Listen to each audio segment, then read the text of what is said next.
Takasan na natin ang mundo,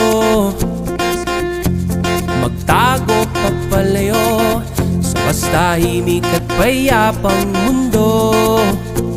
Bumubulong ang hanging hamihan at huni ng ibon.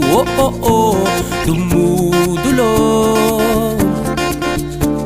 at tinatawag na tayo ng mundo.